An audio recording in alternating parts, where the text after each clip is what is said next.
Үндсэн хуулийн гоо дарга цэцэн эргээд ирээр санал ураа шүү дээ. дүгнэлтийн асуудлаар нь хэдэн үг хэлэх гэсэн.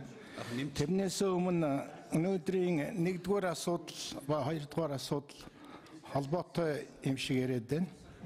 Уул нь бол энэ холбоотой байх ёсгүй. нэмж.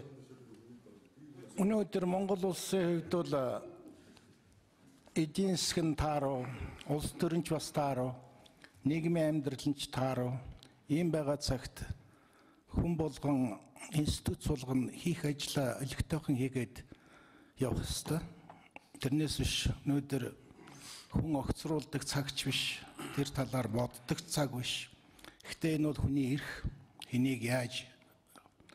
Гэхдээ ямар ч гэсэн энэ асуудал дээр бол манай намын байр суурь гэхээсээ илүү Дэмбэрэл гэдэг хувийн гишүүний байр суурь бол эдийн засаг муу, ард түмний аж амьдрал тааруу муу, улс төр өөрөө ороо бусгай ийм байгаа нөхцөлд бол аливаа юм улс төрийг товторжуулах сөрөг нөлөөтэй энэ зүйлүүдийг их болгоомжтой ярих нь зүйтэй. Тийм учраас бол энэ асуудал дээр би бол асуудал яригадаад эхлэх юм бол энэ дээр огцруулахгүй гэдэг дээр дарна.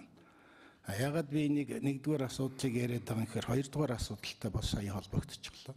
Хоёрдугаар асуудлын хувьд бол ганцхан зүйлийг одоо лавлмаар байна. Та наст уншаад өгөөсэй гэж бодож байна. Үндсэн хуулийн 25-ын 6 билүүд. Тэрэн дээр улсын их хурлын онцгой бүрэн эрх гэж байгаа. Тэр онцгой бүрэн эрх гэдэг дээр юу гэж бичсэнийг нэг харчвал та бүхэн энийг ямар дүгнэлт гаргах нь бол маш их ойлгомжтой болчихно. Тийм учраас энэ байнгын хороо бас энийг лавлгааг үндсэн хуулийн 25-ын 6 25-ын 1-6 гэж байгаа. Тэрэн дээр бүр маш тодорхой улсын их хурлын онцгой бүрэн эрх гэдэг цаашаа явцсан юм байна. Энийг би үндсэн хуулийн цэцгийн дүгнэлттэй холбоотой лавлгаан дээр энэ хянан шийдвэрлсэн тухай энэ албан бичгээр энэ заалтыг олохгүй байна л да. Уул нь бол энэ заалтаас эхэлж явах хэрэгтэй. Тэгэхээр энэ заалтыг гишүүдэд бас тараагаад өгчөөсэй. Тэндээс хүн болгоны дүгнэлт бол маш тодорхой гарна.